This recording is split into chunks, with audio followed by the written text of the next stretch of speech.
Bienvenue dans l'actu. Cette semaine, les enfants de Reichshoffen ont voulu en savoir plus sur la fonction de mère. Une formation pour connaître l'utilisation des défibrillateurs au Moulin Neuf, un atelier pratique de confection de couronnes de l'Avent, et tout de suite, sortez vos calculettes, nous vous expliquons la taxe d'habitation. Calculer votre taxe d'habitation est complexe. Pour s'y retrouver, nous vous proposons une petite explication succincte. Mais d'abord, avant le calcul, sachez que cette taxe a évolué récemment et évoluera vraisemblablement encore. Depuis la réforme de la taxe professionnelle, on va dire plutôt la suppression de la taxe professionnelle, cette taxe revient aux communes et à leurs groupements. Alors, je dis groupement, c'est tout ce qui est intercommunalité à fiscalité directe. Quelques chiffres. La taxe d'habitation représente 16,5 milliards et 23,2% de la fiscalité locale. Ce sont des chiffres de 2009.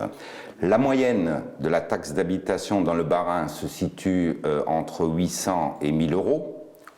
C'est des chiffres de 2008. Cette moyenne, elle est en dessous de la moyenne nationale qui est comprise entre 1000 et 1200 euros. Voyons un cas pour le calcul. Selon votre logement au 1er janvier, une valeur locative brute classe votre habitation selon l'évaluation de 1970 et l'inflation. À cette valeur, on applique éventuellement différents abattements selon la valeur locative moyenne entre autres. On obtient alors une base nette. C'est sur cette base nette que s'applique un taux qui donne le montant de l'imposition. Par exemple, en partant de la valeur locative brute, en enlevant l'abattement général à la base de 261 euros, on obtient la base nette d'imposition de 2756 euros qu'on multiplie par le taux communal qui ici est de 19,90% et on obtient une cotisation communale de 548 euros. Alors l'année dernière, on retrouve la part communale, donc pour un montant de 538 euros.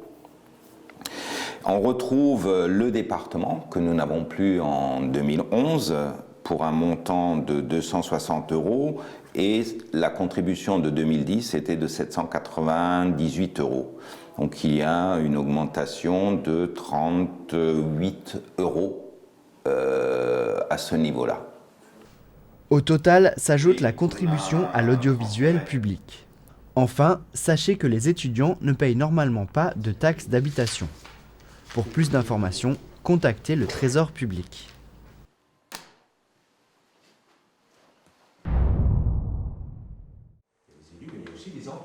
Avoir la visite de Monsieur le maire à l'école n'est pas chose fréquente. Les enfants de CE2 et CM1 de l'école primaire Pierre Deleusse de Reichshoffen ont eu le plaisir de recevoir Hubert Walter dans leur salle de classe. Le maire a consacré cette matinée aux enfants qui lui avaient fait transmettre une lettre par l'intermédiaire de leur maîtresse, Madame Laval. Cette lettre comportait une vingtaine de questions sur le rôle de mère et d'autres questions un peu plus intimes. Exercez-vous un autre métier ? Oui. Alors ça, je crois que c'est quelque chose d'important. Être mère, ce n'est pas un métier, c'est une fonction. C'est-à-dire, moi, je suis professeur. Je suis prof depuis un peu plus longtemps que mère.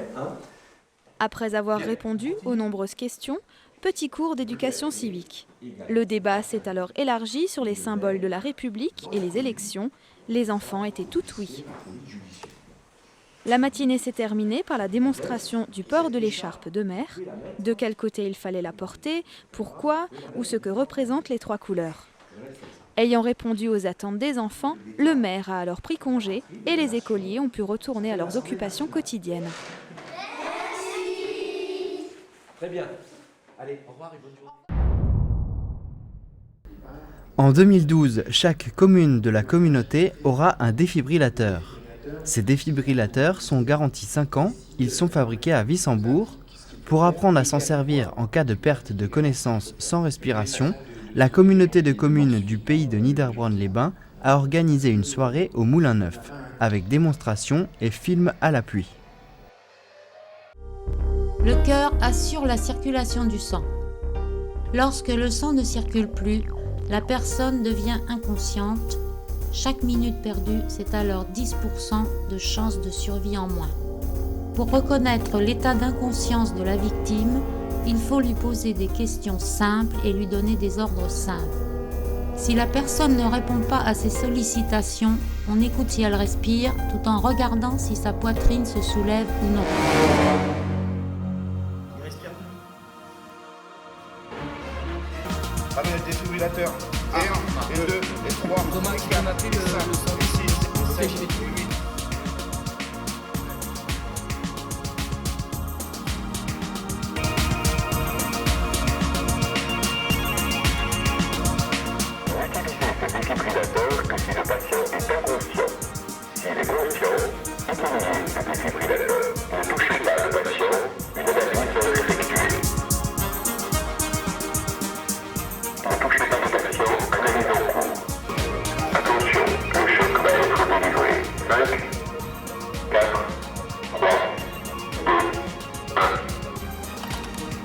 Pratiquez alternativement 30 massages cardiaques et 2 ventilations jusqu'à réapparition des signes de circulation.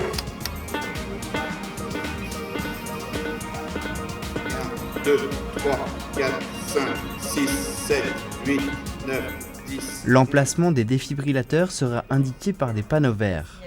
Ensuite, l'utilisation est simple. L'utilisation de ces appareils est effectivement rendue extrêmement simple puisqu'on a juste à les allumer et à écouter les recommandations que donne lui-même l'appareil. L'essentiel est avant tout le massage cardiaque effectivement pour maintenir une oxygénation autant que faire se peut du cœur, oui, jusqu'à ce que la défibrillation soit possible par l'appareil. Ce qu'il faut garder à l'esprit, c'est l'ordre de la chaîne de survie. Appel des secours, massage cardiaque, défibrillation et secours. Le défibrillateur délivre des messages vocaux et écrits pour guider les sauveteurs. Dans un premier temps, il fait le diagnostic de l'état de la victime. Si le cœur n'est pas en état de fibrillation, aucun choc ne sera délivré. Il n'y a donc aucun risque à utiliser l'appareil. Lors de la soirée, après les indications et conseils du médecin, tous les participants ont pu s'essayer au massage cardiaque grâce à un mannequin éducatif. Ils ont pu aussi voir de près les électrodes et le boîtier pour se familiariser avec le matériel. Il ne reste plus qu'à espérer ne pas avoir à s'en servir.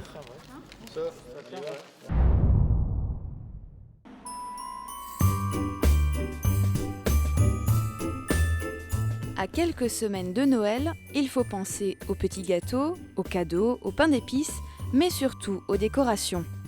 Avez-vous pensé à confectionner votre couronne de l'Avent ? Non ? Pour ceux d'entre vous qui n'y auraient pas encore songé, voici quelques idées.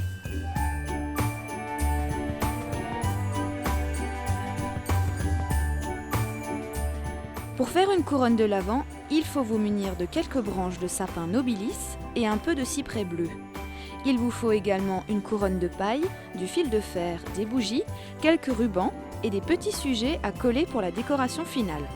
Nathalie vous explique en quelques étapes comment confectionner votre couronne.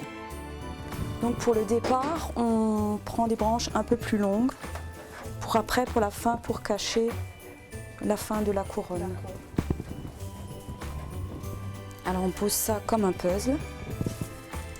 Les plus longs un petit peu vers la sortie, vers l'extérieur et le reste le plus court vers l'intérieur. Et ensuite on tourne, on tire bien fort, on tire 2 fois. Voilà.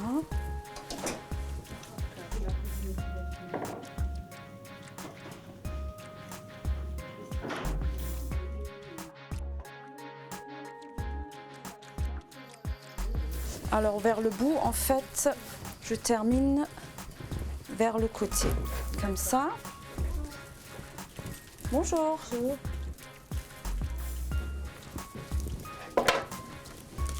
Donc, et après, vous passez ça, les petits bouts qui étaient plus longs au départ, vous les passez au-dessus et vous passez entre. Une fois, une deuxième fois.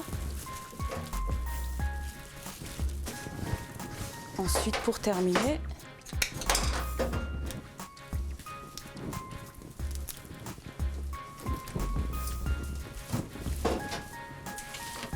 voilà. Ensuite, on peut mettre les bougies.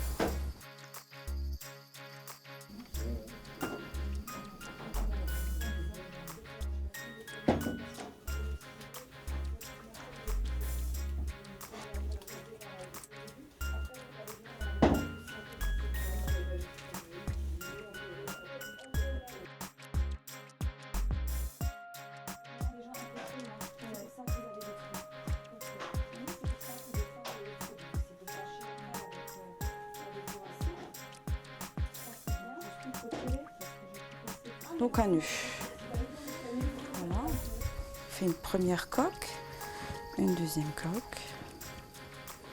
Voilà. Ensuite, on peut prendre un petit fil qu'on passe sous la main. Voilà. Ensuite, on en fait 2 tours. Voilà, comme ça, on est sûr que ça tient. Voilà. Donc là, vous avez encore un petit bout. Vous voyez, on peut.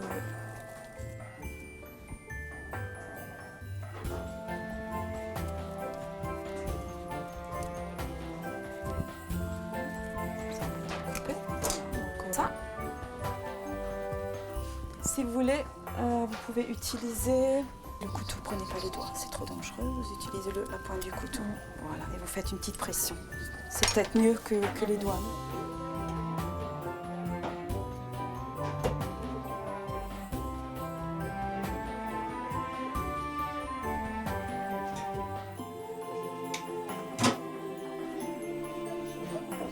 Et voilà, à votre tour de bricoler maintenant. Et pour ceux qui n'ont vraiment pas le temps pour ça, le marché de Noël de Niederbronn-les-Bains, qui ouvre ses portes à partir du vendredi 2 décembre, peut encore être une solution pour les retardataires.